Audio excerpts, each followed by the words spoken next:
राम कृष्ण की प्यारी गैया सारे जग की माता है।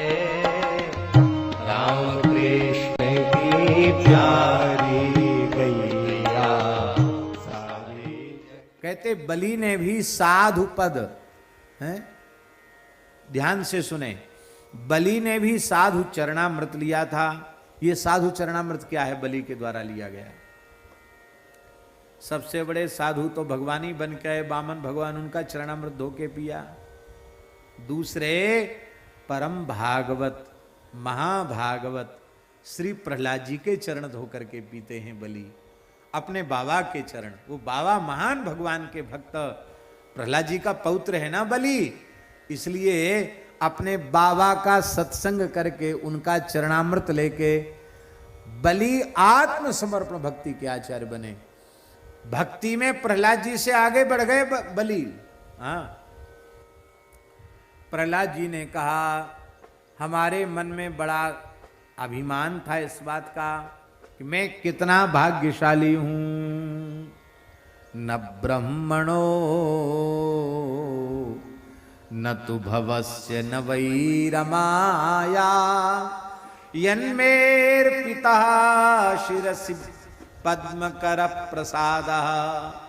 ये कृपा ब्रह्मा जी के ऊपर नहीं हुई, शंकर जी के ऊपर नहीं हुई, लक्ष्मी जी के ऊपर नहीं हुई, जो कृपा मेरे ऊपर हुई। यन्मेर पिता शिरसि पद्मकर प्रसाद, मेरे मस्तक पर भगवान ने अपना करकमल पधरा दिया। मैं कितना भाग्यशाली हूं। और जब बलि के ऊपर भगवान ने अपना चरण पधराया तो प्रहलाद जी नाचने लगे, बोले हमारा पोता बाजी मार ले गया, हमसे बहुत आगे बढ़ गया। हमारे मस्तक पर तो भगवान ने करकमल रखा, मेरे पौत्र बलि के मस्तक पर तो भगवान ने अपना चरण कमल रख दिया। करकमल रखें, इससे चरण कमल रखें, इसकी महिमा बहुत ज्यादा है। बोलो भक्तवत्सल भगवान की जय। ऐसा सौभाग्य एक बार दास को मिल चुका है। शरीर में बुखार था, टूटन थी, तो बहुत दर्द हो रहा था। तो महाराज जी बोले, पंडित जी दवा दें। हमने कहा महाराज जी आप गुरु जी हैं, हम चेला हैं, आप दवाएंगे तो। एक ही कमरे में रहते थे, तो अच्छा नहीं होगा, ठीक नहीं है। महाराज जी बोले आप कहें तो आपको पैर से थोड़ा थोड़ा दाब दें। हमने मन में सोचा कि तो बड़े सौभाग्य की बात है, पूरे शरीर पर चरण पड़ जाएगा गुरुदेव का। तो मैंने कहा कि जैसी आपकी कृपा हो जाए, इच्छा जैसी आपकी प्रसन्नता। तो वो धीरे धीरे बड़े प्रेम से धीरे धीरे अपना चरण रखने लगे। चरण पीठ पर सब यहाँ तक रखा। हम सोचे कि महाराज जी मस्तक पर भी रखें तो अच्छा हो।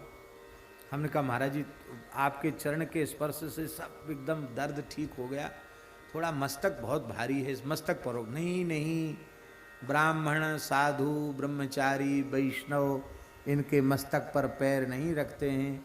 अरे हमने कहा महाराज जी अब हम तो बीमार हैं, कष्ट में हैं, और आपने जब दबाया ही है तो थोड़ा इतना और कृपा कर दीजिए।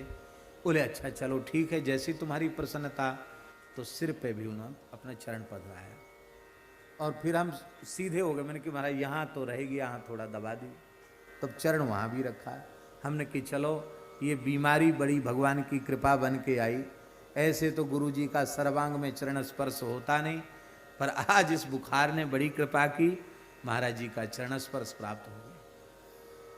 और ऐसे ही मोहनदास जी याद है ना, अयोध्या जी में सरयू किनारे लक्ष्मण किला पर हम लोगों ने स्नान किया। महाराज जी स्नान करके नीचे पीपल के नीचे बैठ गए और फिर स्नान करके हम रज लेके आए अयोध्या जी की और साफी में रखी। महाराज जी इस रज में चरण पधरा दीजिए। महाराज जी ने चरण में रज रख दिए। शरीर पोछा नहीं था महाराज जी ने, को गीला गंगा यमुना सरयू स्नान करके शरीर पोछना नहीं चाहिए, तो चरण गीले थे, गीले चरणों में रज लग गई। वो रज आज भी हमारे पास रखी, हम नित्य मस्तक पर धारण करते हैं।